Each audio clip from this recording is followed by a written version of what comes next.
Magandang araw, Pilipinas, kung mahal ang gasolina. Ano ba yan? Napakamahal na lahat. Oo. Magkano na ngayon? Yung sa akin, 130 per liter. Naiiyak ako. Oras mo natin sa buong Pilipinas. Meron tayong 7 minuto makaraan ng alas 10 ng morning. Humanda na sa mga malalaking balita. Trending viral. Pinag-uusapan sa buong Pilipinas at buong mundo. Ronda Pilipinas Headlines. Narito na mga headlines sa Ronda Pilipinas. Ronda Pilipinas. 2 araw na tigil pasada at kaliwat ka ng protesta sa buong bansa. Inilarga na ng transport groups sa gitna ng unli big-time oil price increases. Ronda Pilipinas. Kamara umalma sa pasaring ng kampo ni VP Sara sa isinasagawang impeachment proceedings laban sa kanya. Ronda Pilipinas. Ang papaikli ng oras ng trabaho ng mga empleyado sa bansa ipinanawagan ng isang labor group. Ronda Pilipinas. Death toll sa malawakang pagbaha sa Kenya sumirit pa.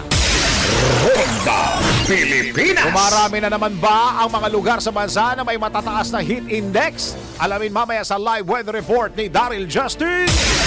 Ronda Pilipinas. Ikas Kabambangan at Kamsur Express magtatapat sa Do or Die Game 5 ng NBL Pilipinas President's Cup Season 2025. Ronda Pilipinas. Sandara Park. May S ba to? Parks? Sandara Park. Ipinagtanggol ng ex-boyfriend na si Joseph Bitangkol sa isyu ng pagdudroga. Ronda Pilipinas. Si Sandara ba yung pinsan ni Luneta? Loan na 0% pero may umano'y hidden charges. Alamin ang kaparusahan ng mga mandaraya na yan sa NBI. Naku, bawal ito. Ronda Pilipinas. Totoo nga ba na mas mababa ang IQ ng mga taong masyadong nahuhumaling sa mga artista? Ha? Bakit naman? Alamin mamaya, let's prove it. Ronda Pilipinas. DILG Secretary Remulla humingi ng $1 bilyong kay Zaldico, para maging state witness sa flood control scandal. Alamin natin kung fact or fake. Yung concert nila, no? Oo. Oh, grabe, no? Saka big time yung production na ginawa ng, ano ba yung NHK ata yun? Yan ba yung nag-live sa Netflix? Yes, Yung concert sila. nila? Yes. Grabe naman. At saka lahat ng live ngayon, dati sa TV mo inaabangan, di kaya sa sinihan. Lahat ngayon nasa streaming platform. Oo nga eh. Oo nga. Basketball, Oo. wrestling. o kung Lahat ano man. streaming na, no? Yes. Tama-tama. Ako. Merong isang grupo ng Koreano din. Ano pangalan nun? Ano to? Ano to? Ano, 17 ba yun? 17, 17. yes. Oo, isa pa yan. Pero ba't nung binilang ko, hindi naman 17? Sige. Ba't ganun? Anyong haseyo. Sila na lang sasagot ng tanong, hindi ko rin alam. Tingnan mo, yung Sige. 17 na grupo. Yung 17 na kay... Tingnan mo, ilan mo. Dapat pala. Bilangin mo kung ilan sila. 17. 17. K-pop group. K-pop. Ayan, K-pop. Bilangin mo kung ilan sila. Bibilangan ko ilan sila. 17 dapat sila. Oo. So, ang miyembro nila, Ilan? Siyempre, bibilangin ko. Oo. 1, 2, 3, 4, 5, 6, 7, 8, 9, 10, 11, 12, 13. Oh, ba't 17 pa So, nga? dapat ang pangalan ng banda? 17 minus 3. Sinasabi ko sa iyo. O, di ba? Yung minus, hindi yung eksaktong sagot. Oo. Lagyan mo na minus para kakaiba yung Minus, pangalan. parang sakto. Ganun Ladies pa and rin. gentlemen, live! Yeah. In MOA Arena in Pasay. Siga. 17 minus 3. Ha? Yun, di ba sumisigaw sila? Pag sabi mo, 70 minus, ha? Ba't ganyan ang pangalan? Yung salba yung mga taga-DWIC, mga kasalanan yan. Tama ba itong concert na to? Puro mga hocus-pocus yung mag-perform dito. Ay, nako. Oy, napanood. Ako, may napanood ako kahapon. Ano napanood mo? Ewan ko lang kung kailan na hearing yun. Yung hearing sa Senate. Yung ang nagtanong si Senator Marcoleta kay Secretary. Okay. Kasi, di ba tanong din natin yun eh. Oo, yung, tama. bakit itinaas nyo yung presyo? Hindi nyo naman kinuha yan during nung Kataasan. crisis ngayon. Tama. Matagal na sa inyo. Alam nyo, sa totoo lang ang Presidente any monument baka magbawas na yan ng excise tax. Di ba? Walang VAT ang pinag-uusapan mga kababayan. Excise tax lang. Okay. So, ibig sabihin, pag nagbawas si BBM ng excise tax, ito po yung mga bibilhin pa lang Yung papasok, Papasok pa pa lang. lang. Kasi yung mga nasa loob na, nasa storage na nila, may excise tax na yun. Wala na tayong magagawa doon. Tama. Di ba? Mm. Wala na tayong magagawa doon. May excise tax na. Kaya nga ang tanong, Secretary, ganito, Secretary Yeah, Secretary. ang tanong ko, Secretary, ganito. Parehas din ang tanong ni Senator Marcoleta, bakit nagtataasan? Hindi naman nila binilihan yung presyo nung crisis time. Mababang presyo din na binili yan. Oo. Ngayon, ang sagot kasi ni Secretary dyan, kasi kung merong oil deregulation, hindi ba natin pwedeng pakiusapan yung mga yan? Tama. Na, tingnan mo, dati 50 pesos. Ngayon, magkano na? 120, 130. Tama. Ang sabi pa ng NEDA, baka umabot ng 160, 170 per liter. Posible. Diba? Mhm. Ngayon, ang tanong dyan, bakit nagtataasan? Tama. Hindi naman pa sila covered nung crisis doon. Mhm. Kaya nga yung mga stock nila hindi pwedeng bawasan ng excise tax kasi mga old stock na yan. Di ba? Naipatong na yung excise tax dyan. Exactly. Oo. Di ba? Bakit ganun? Bakit parang tinatanggap na lang natin? Di ba? Bakit parang sige, tumaas na. Wala tayong magagawa. Oil deregulation law yan. Kasi wala tayong... Bakit hindi ba natin sila pwedeng pakiusapan? Teka muna. Ang pinag-uusapan natin, hindi 10% na taas eh. Hindi 20% eh. Hindi nga 50% na Nope. taas. 100%. Biro mo dati 55, 60. Ngayon 130, 140. More than half. Oh, di ba? More than half It's yan, more than 100%. Di Exactly. ba? Dati 50, 60 ngayon 130. That's more than 100. That's already 115%. And to think na ilang linggo, halos 3 weeks pa lang. Oo. Tapos isa pa, ang sabi ni Presidente, meron tayong stock ng up to 50 to 60 days. Sabihin natin hanggang Mayo. Okay. Marso pa lang eh. So 50 to 60 yung Oo. sinasabi niya na days. Dahil ang sabi ni Secretary noon na nakikipag-usap sila sa mga oil companies. Di ba? Yun na sinasabi Oh, niya. yes, tama. Di ba? I remember. Kausap niya at inassure sa kanya na meron silang stock hanggang 1 month to parang 1.5 months yata. Kaya actually na-confuse din ako. Di ba kahapon nag-press con si PBBM. Parang ang nakalagay doon sa infographic naman nila ngayon, 45 days. Pero in-expect ko naman yan kasi nababawasan na nga. Dahil nagagamit na para ma-regulate. Ika nga, yung dapat na 120, 130, ay dapat na 130, 140, kinuha doon sa lumang stock. Akala ko ba 60 days? Ano nang ang mangyayari sa atin ngayon? Kaya nga ang tanong sa Senado, wala bang ibang sources? Hindi ho, naghahanap na kami. Ba't ngayon lang kayo naghahanap? Ayun. Hindi naman kahapon lang nangyari yung gera. Tama. Di ba? 3 linggo na nakalipas. Chismis pa lang yan, binabalita na natin dito sa DWIC. Tama. Secretary, Yusek, dito na lang kayo sa DWIC Tama. makinig. Kasi binabalita na ho namin na magkakaroon ng gera nga. May mga girian na noon. May mga sign na. Di ba? Bukod Kaya nga sa- ikaw ang iniupo dyan dahil naniniwala si Presidente, ikaw ang eksperto dyan. Tsaka bukod sa dito na sila makinig, dito na sila sumagot pag tinanong sila. Oo. Pag in-interview mo. Oo. Para malinaw. Mahirap kasi nag-i-interview sa'yo, kaibigan mo. Syempre, Di ba? I am good with you. Hindi natatanong yung tamang tanong eh. Yan. Di ba? Oo. Dapat yung mga hindi mo kaibigan dahil kami, hindi kami talaga. Hindi naman tayo magkaibigan. Yan. Pero itatanong ko sa'yo, lahat namang dapat itanong na galing sa mga kababayan natin. Paghihintay Di ba? kami ng sagot, ika nga, we will burn the midnight candle. Oo, yeah. Ayan. Social.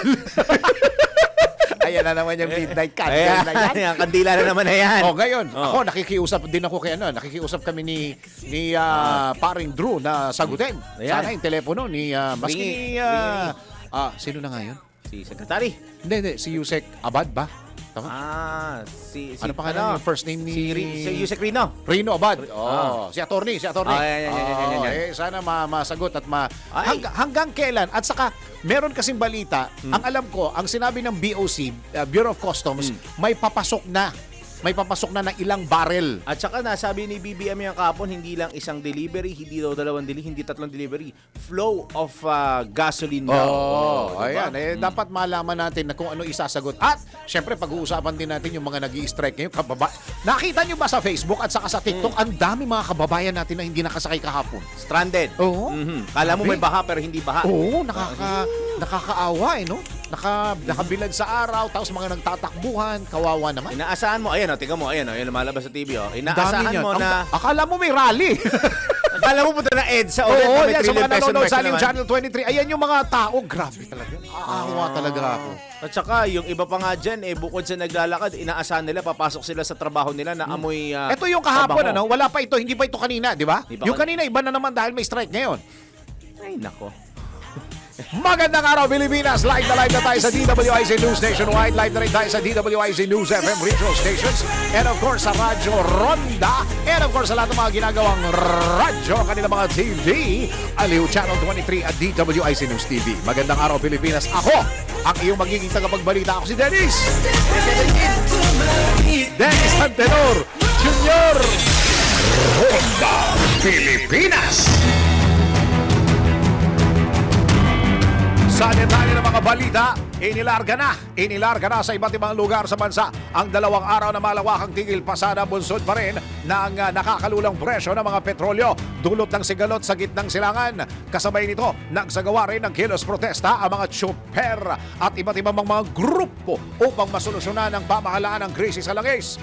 Kabilang sa mga grupo ng ang Manibela sa nasa Philcoa, dyan po sa may Commonwealth Avenue, Quezon City. Panawagan ni Manibela Chairman Mar Balbuena sa pamahalaan na tanggalin na ang excise at value-added tax sa langis at alisin ang oil deregulation law. Bunsod ng tigil pasada, nag-alok ng libreng sakay ang Philippine National Police sa Philcoa papuntang Cubao. Ronda Pilipinas. Nanghihikayat na ang mga transport groups sa mga kapwa tsuper na sumama na sa kanilang mga protesta. Ito'y matapos magsimula ang 2 araw nilang tigil pasada. Dahil na rin sa walang prenong pagsirit ng krudo dulot ng tensyon sa gitnang silangan. May mga ulat na hinikayat ng ilan sa mga nagprotesta sa Pasig City kasama ang grupong Manibela na sumama sa kanilang pagkilos. Samantala, ilang mga pasahero naman ang na-stranded dahil na rin sa naturang tigil pasada. Si Dennis Antenor Jr. Ronda Pilipinas. Sabihan nga kami kung nag-announce na ang Malacanang para dun sa excise tax. Akala ko kahapon yun ang sasabihin. Sinabi lang na pipirmahan before the end of the day. Oo. So, ang effect po niyan, pagka pinirmahan na ni Presidente yan, batas na yan. Tama. Tapos, Hindi mo kailangan ng ang publication Yung ay 15 days, di ba? yung general circulation. Merong general circulation sa buong bansa. Tama. Tapos, ang pag-uusapan dyan, yung mga papasok. Hindi na pwede yun nandito. Ganun, ano yan? Ano ba ngayon? Ngayon Marso. ay 26. 15 days, di ba? So, Abril. So, Abril. Tapos, April 16, sabihin mo na.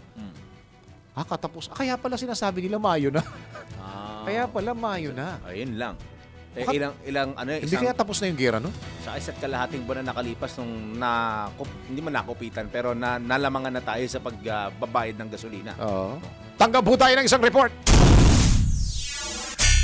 Pag-amin na may krisis sa bansa, dapat may kaakibat na mabilis at sama-samang pag-aksyon. Alamin natin ang report ni Patrol 19 Celia Ortega. Bueno, Ate Celi. Hindi sapat ang pag-amin na may krisis sa bansa. Dapat itong sundan ang sama-samang pagkilos ng buong pamahalaan kung saan lahat ng ahensya, anuman ang mandato, ay dapat tumulong o magambaga. Itiniyag ni Senator Riz Hontiveros makarang igiit na ang pagdeklara ng National Energy Emergency ay pag-amin na hindi ito business as usual.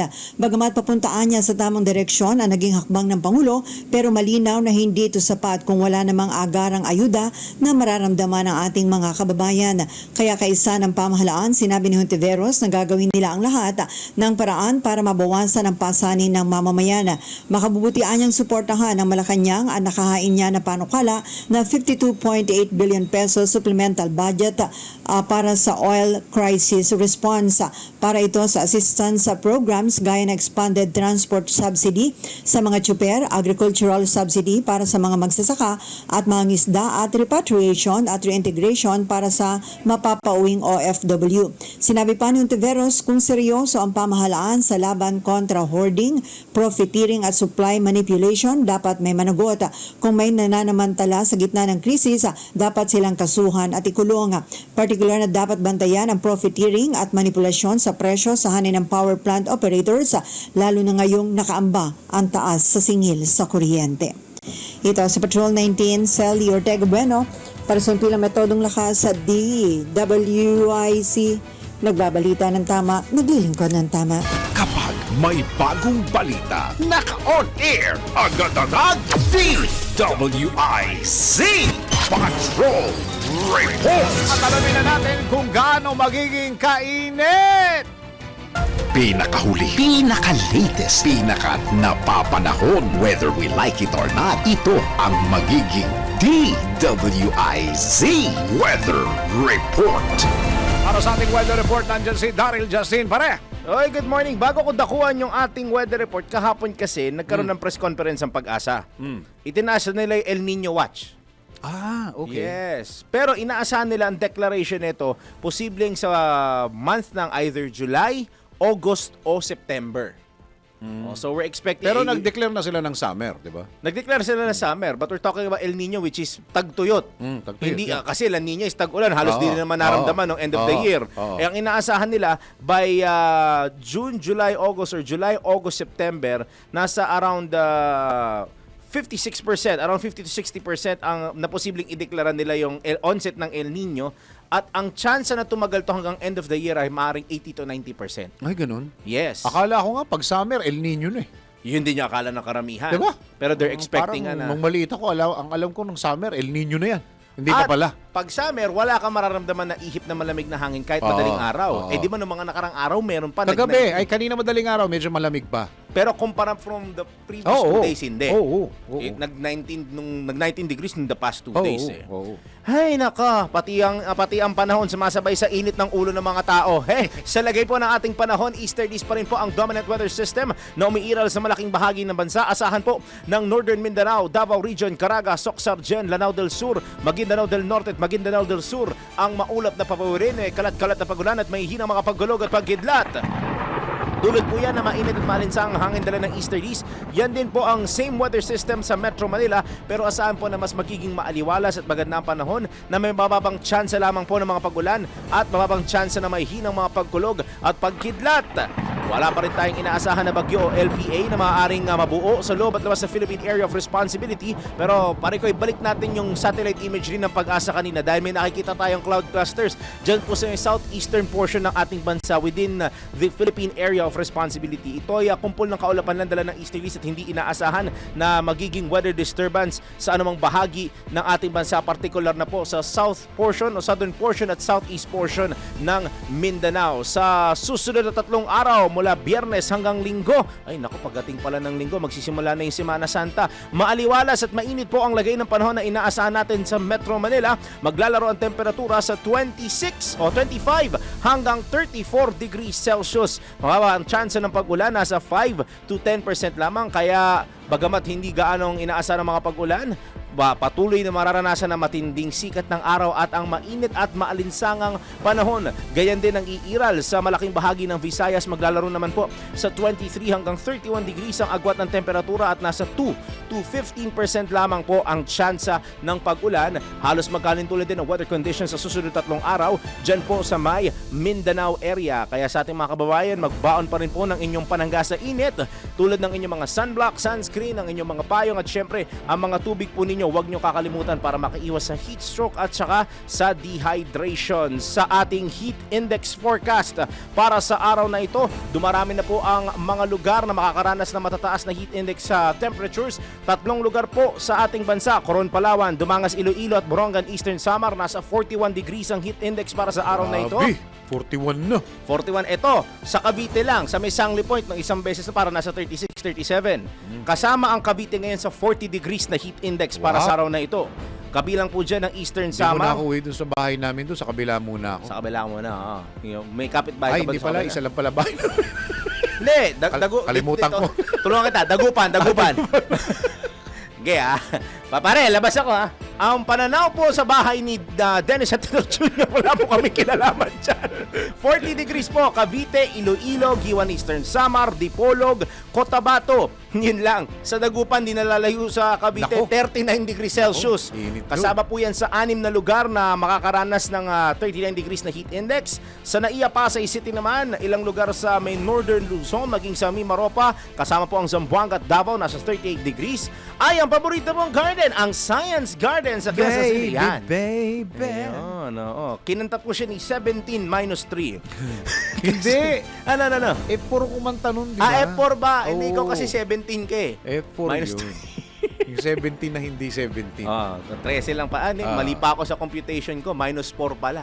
Hindi 17 -3. minus 4. Ayan, ayos. Paglabas nila sa stage, 1, 2, binibilang. Hindi, sasabi ko sa kanya, 17 -4. Ha? Nagulat yung mga fans. Science Garden, Quezon City, sa Cagayan, Zambales, Nueva Ecija, Subic sa Olongapo, Palawan at Legazpi sa Albay, 37 degrees. Habang malaking bahagi po ng Northern at Central Luzon ay maaaring nasa 36 degrees. Ang kanilang heat index temperature sa araw na to, that's almost 13 areas. Karamihan po nasa extreme caution levels na, kaya iba yung pag-iingat. Iwasan po munang lumabas-labas at tumambay outdoors, lalo na pagpatak ng alas 11 na umaga hanggang alas 4 ng hapon. Bago tayo magkalimutan ating sunrise sunset, tumilak ang manok! At patuloy pong natatagpo ang gising si Papa Jackson sa oras na alas 5. Ay, tulog gising. pala, tulog. Tulog. Sorry. Kabila ang Tulog, ano. Natagpo ang Gising. tulog. Sa Vietnam, 5:56 ng umaga. Binuking. Asahan ang paglubog ng araw. Wala na. Ay. Yan yung naririnig niya. Pagkagising ni Papa Jackson. 6:08 po yan, mamayang gabi. Sa ngayon, yan. Ay, alam mo ba yung pusa kahapon? Makwento ko lang. Yung pusa mong sound effects, napanood ng pamangking ko. Sabi ng pamangking ko, Uncle, I see, meow meow. At ang malupit dyan, bibigay ko lang sa pamangking ko yung DW siya nakukumpleto ng IZ. Yan. May retention. Ah. Bukas makalawa, nandito na nagkatrabaho. Pamangkin ko. Yan ang aking latest weather report. Gata sa sweldo. Lalakad nung tito eh. Yan ang muna aking latest weather report, whether you like it or not. Ako po si Darrell Justin, nagbabalita ng tama, naglilingkod ng tama. Pinakahuli, pinaka-latest, pinaka-napapanahon, whether we like it or not. DWIZ Weather Report. Ronda Pilipinas. Mga kababayan, alam nyo bang inalis na ng PhilHealth ang single period of confinement rule? Maganda yan. Ibig sabihin, kahit ma-confine po muli ang pasyente sa ospital dahil sa parehong sakit sa loob ng 90 araw, magagamit ulit ang inyong benefits, PhilHealth benefits, ha? Dahil sa PhilHealth, ang bawat Pilipino, sigurado, protektado. Ronda Pilipinas. Malapit ang PhilHealth, ha, para sa mga Pilipino. At isa pang malapit na. Oo nga pala, no? Kalimutan ko yun. Kasi nasa Vietnam eh. Malapit na. Ano ang malapit na? Yan. Eto na. LDR Love Discussions and Reactions with Papa Jackson. A voice that's honest, faithful and true, speaking the words you need to get through. Now I'll tell you the truth, no judgment at all, only real advice when you stumble or fall. You're not alone, I'll walk with you on, with Papa Jackson. I'll keep moving on. LDR, love discussions and reactions.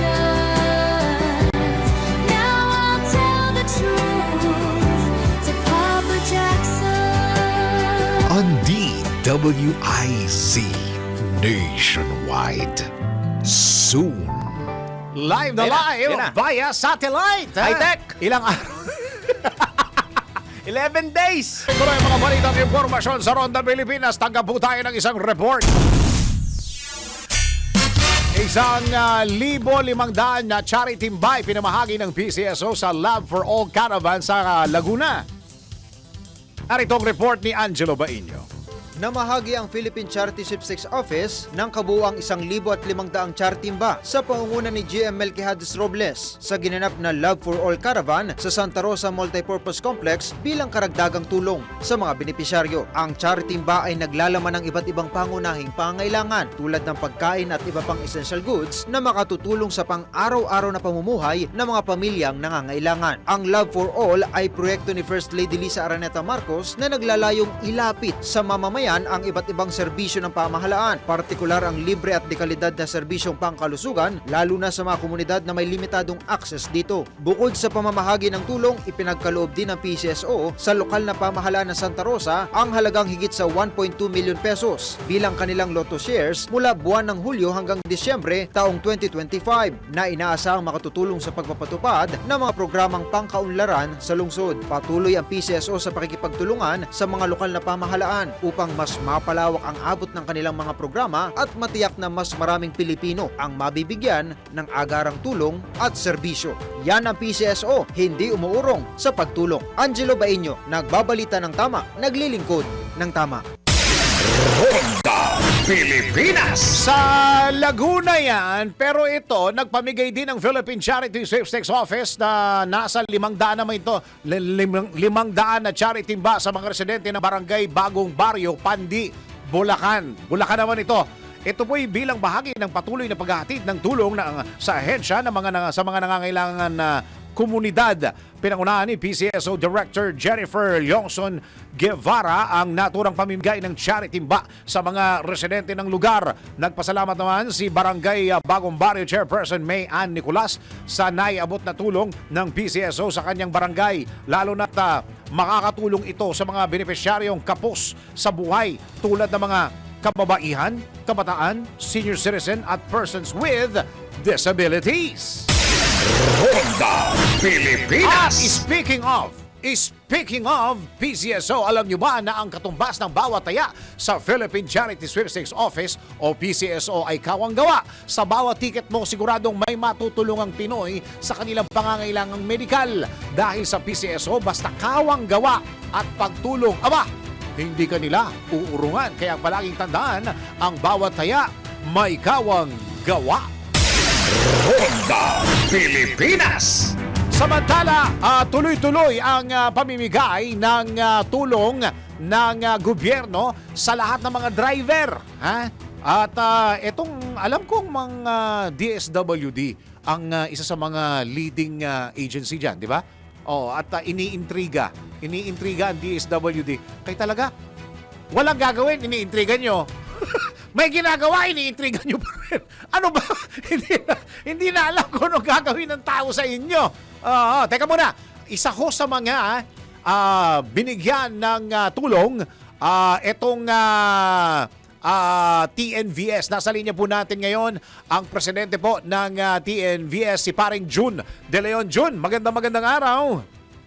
Magandang araw po, Sir Dennis, at magandang araw po sa inyong mga taga-subaybay. Kailan ang bigayan ito? Kailan ang bigayan ng cash aid?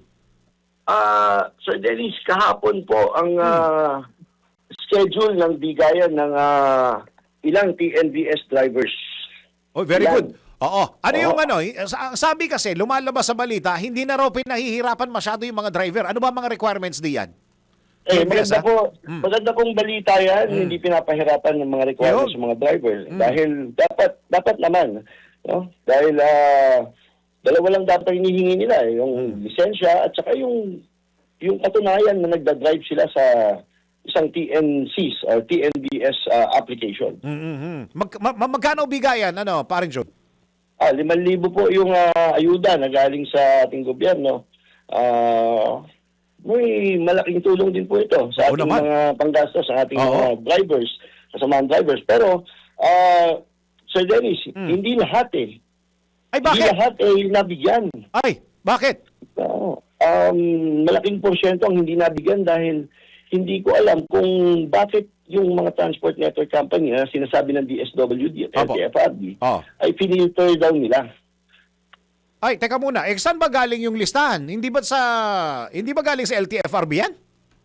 Galing daw po yung listahan sa Transport Network Company na kinuha ng LTFRB. Depende sa app siguro, yung app na ginagamit. Ganon. Tama po. Tama po yung ginawa ng LTFRB diyan. Oo. Na kunin ng listahan ng mga transport network company para mabilis nilang malaman kung sino yung So mga... ibig sabihin, it was referred by LTFRB, parang June, ibig sabihin. Tama po. At sinek lang po yan ng LTFRB at tapos pinasa sa DSWD. Okay, para bakit mag-payout. parang maraming porsyento ang hindi nabigyan na parang June? Yun nga po ako nagtataka, nagsalita si Chairman Bigor Mendoza ng LTFRB na mag-i-filter. Sabi niya sa mga TNC. Huwag niyong i-filter. Bigyan na natin yan lahat na nagda-drive at saka na natin pag-usapan. O kasi lahat apektado naman eh. Totoo. Meron sinasabi silang temporary drivers pero kung yan yung mga part-time drivers ang tinutukoy nila, driver pa rin yan. Driver pa rin, Ng apektado pa rin. TNVS. Yes. Gumagamit pa rin ng Oo. gasolina yan. Kaya nga nagpa-part-time yan. Baka may ibang trabaho. Oo nga. Teka, so ibig sabihin, ang nag-filter niyan, hindi DSWD, yung TNC company ang nag-filter. Yun po ang pagkakabanggit, no? Huwag i-filter ng mga TNCs, ibigay lahat. Hindi po ang DSWD. Naintindihan po natin ang posisyon ng DSWD dyan dahil sila naman, taga-payout lang at sila yung magbibigay ng ayuda. Bigay yung sa amin ng listahan. Ilang porsyento pinag-uusapan natin, June, na hindi nabigyan ng cash aid? Kung sa listahan po nila, sabi na 27,000. 27,000 ang nabigyan dito sa NCR. Okay. 65,000 ang Hindi nabigyan. ang supply cap ng Ito ng supply natin dito sa NCR. Oo. Kung meron tayong 50,000 na drivers ngayon, dahil nag-open pa naman sila ng prangkisa, ibig sabihin kulang. Kung 40 to 50,000, laki pa rin ang nawawala. Oo nga. Siguro dapat umapila tayo no Kung sa 40,000 na DSWD. tumatakbo ngayon, Wala naman. 13,000 yung nawawala. Ito po yung mga nagreklamo. Apila tayo sa DSWD at saka sa pakikipag i-refer din natin sa sa LTFRB, matawagan siguro it's either today or tomorrow, paring June, para maihatid namin yung reklamo ng mga drivers ng TNVS. Sir Dennis, medyo naputol po ang linya yata natin. Yung sinasabi mo na hindi nabigyan, i-refer natin sa DSWD, baka may sagot sila diyan at para makipag-ugnayan sila sa mga TNC's company na ito. Oo nga po, at ngayon po ay meron tayong hakbang na ginagawa para kahit papaano matulungan yung ating mga kasama na TNVS driver na magkaroon sila ng ayuda before Holy Week sana. Meron po tayong listahan na kung saan yung mga hindi nakakuha, dapat mag-sign up sila doon, tapos ilagay nila yung lisensya nila at saka yung screenshot na meron silang application. At pag kumuha naman, pag na-approve naman po yan, pag ipapasa natin to sa LTFRB, DSWD, pag na-approve naman po, bago nila makuha yung kanilang ayuda, sana tignan nila live. Yung application na talagang bumabiyahe sila para hindi naman po nakakahiya. Baka sabihin, pineke pa. Saka hindi, meron kaming report na nakuha. I don't know if you can confirm, paring June. Yun daw iba na nakakakuha na TNVS driver ay yun daw ang ginagawa daw nila, hindi na bumibiyahe, kinukuha lang daw yung cash aid. Pag hindi, yan po sinasabi natin talaga na pag bumiyahe po ngayon, lugi. Kasi sa laki ng gasolina. Presyo. So Dennis, huling nag-usap tayo, 100 pa lang ang diesel. Ngayon, 130 na. Sa gasolina. Ngayon, 130 na. 130 na. Oh my gosh. Ilang araw lang yan, ha? Oo nga. Sa bagay. Teka muna, yung bang mga bumibiyahe na TNVS sa paring June, nabawasan na? As in, nabawasan kasi yung mga kababayan natin, naghahanap daw ng mga sasakyan Yan po, report na po sa inyo yan. Kinuha yung ayuda. Baka pampuhunan ng barbecue siguro. Nako, pambira. Talaga pong ganun. At saka, karapatan naman nila yon, sa totoo lang.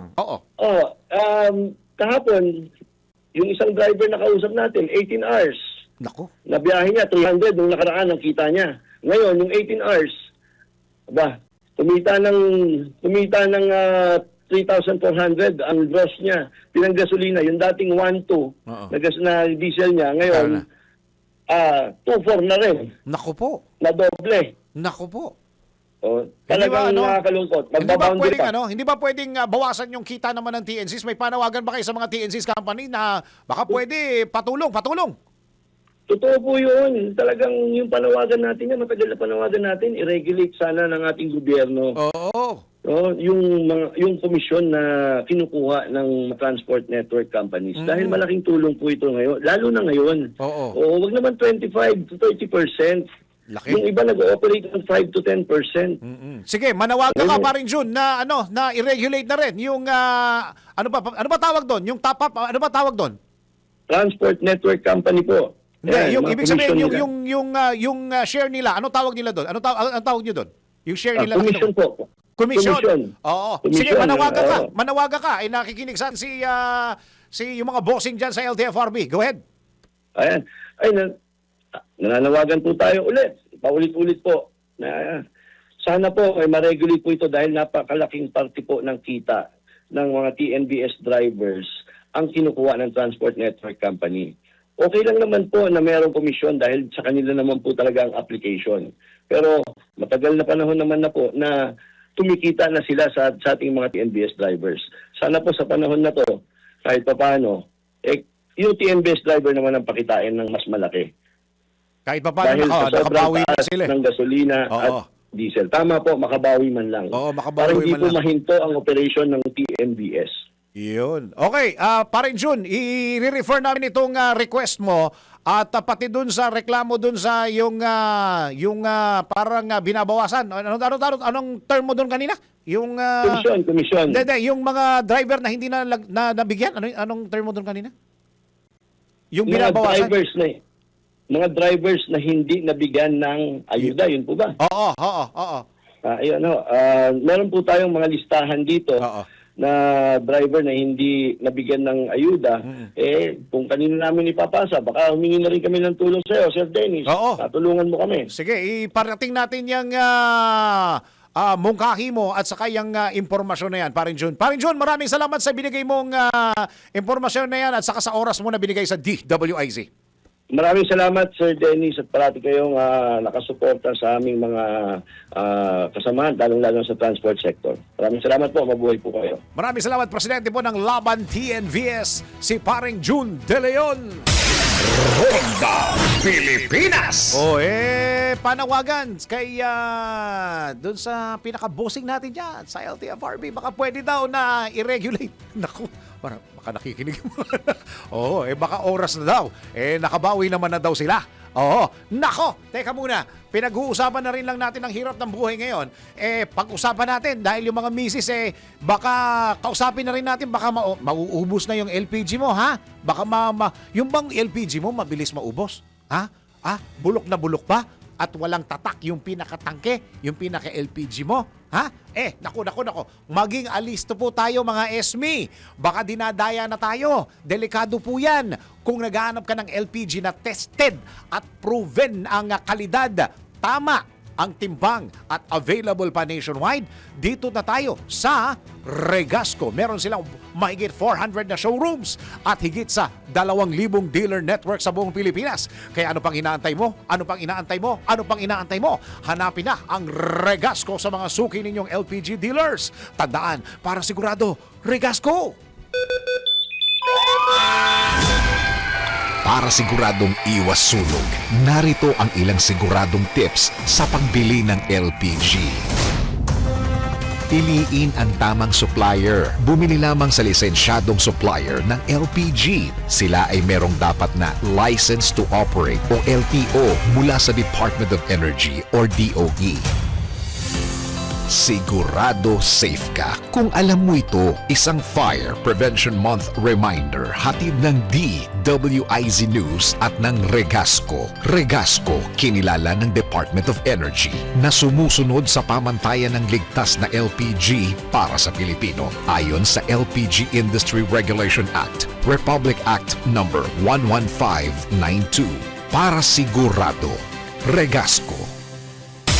Para sa balitang sports, Tikas Kapampangan at Camsur Express magtatapat sa Do or Die Game 5 ng NBL Pilipinas President's Cup Season 2025. Alamin natin sports news mula kay Kim Gomez. Sa mundo ng palakasan, ang latest malalaman sa DWIZ Sports News.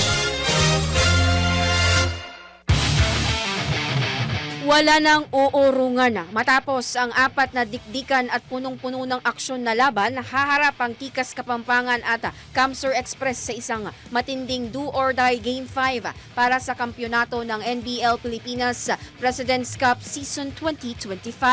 Naging roller coaster ang serye. Sa Game 1, unang umarangkada ang Tikas matapos talunin ng Camsur sa 95-82. Ngunit agad itong sinagot ng Camsur sa Game 2 sa 104-101 para itabla ang serye. Sa Game 3, mas lalong uminit ang bakbakan nang makuha ng Camsur ang makapigil hiningang 92-91 panalo para sa 2-1 na abante. Pero hindi nagpatinag ang Tikas. Sa Game 4, bumawi sila sa isang halos huling segundo na laban, 115-114, upang itabla ang serye sa 2-2. Ngayon, isang laro na lang ang pagitan ng dalawang kupunan sa kampyonato. Lahat ng pagod, sakripisyo at laban dito na magtatapos. Abangan kung sinong kupunan ang aangat at sino ang may iwan sa pinakahihintay na laban sa Marso 28, alas 5 ng hapon sa Pampanga State University sa Bacolor, Pampanga, at mapapanood ng live sa Aliw Channel 23 at sa official social media page ng NBL Pilipinas. Para sa Sports News, Kim Gomez, nagbabalita ng tama, naglilingkod ng tama. Arena Plus Sportsbook. Arena Plus. Gambling is for 21 years old and above only. Gambling can be addictive. Know when to stop. Ronda Pilipinas. Ito na ang latest, bagong-bago, fresh na fresh. DWIZ Showbiz News. Sandara Park ipinagtanggol ng ex-boyfriend na si Joseph Bitangkol sa isyu ng pagdudroga. Showbiz balita mula kay Anton.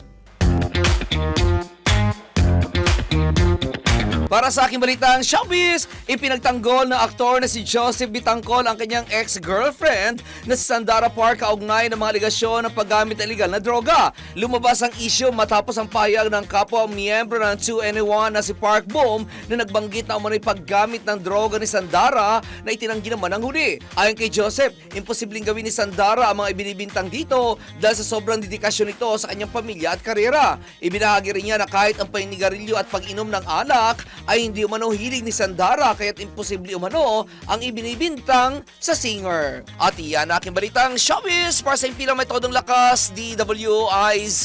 Ako si Anton, nagbabalita ng tama, naglilingkod ng tama. Ronda Pilipinas. Loan na 0% pero may umano'y hidden charges. Alamin ang kaparusahan ng mga nagtago na yan sa NBI. Naku, bawal ito. Alamin kung bawal o hindi. Dahil kung di mo alam to, kaso ang kakaharapin mo sa NBI. Nako, bawal ito. Loan na 0% interest pero may umano'y hidden charges? Nako, bawal ito. Sa gitna ng pagdami ng mga online lending apps at retail loan offers sa bansa, marami ang nalilinlang sa pangakong 0% interest. Pero paano kung sa kabila ng mga nagagandahang offer, may hidden charges pala na hindi ipinapaalam kaagad sa consumer? Nako, alam mo bang labag sa batas yan? Ayon sa batas, dapat malinaw at na-disclose ang lahat ng charges bago aprobahan o i-release ang loan. Hindi maaaring singilin ang nag-loan ng anumang fee na hindi napag-usapan, hindi ipinaliwanag at hindi napagkasunduan ng dalawang partido. Alinsunod sa pre-consummation disclosure at mutuality of contracts, dapat parehong informed ang dalawang partido at parehong pumayag sa pricing. Kung may siningil na hidden charges ang nagpautang, ito'y may tuturing na void at maaari itong ipa-refund o ipa-reduce sa korte. Sa lahat ng mga nagpapautang, matutong tumupad sa usapan. Singilin lamang ang napagkasunduang presyo para hindi ka masabihan ng, nako, bawal ito. Ronda Pilipinas. At bago tayo magpaalam, tayo muna magpatama quote of the day. Ang ating patama quote of the day, small progress is still progress. Tuloy lang.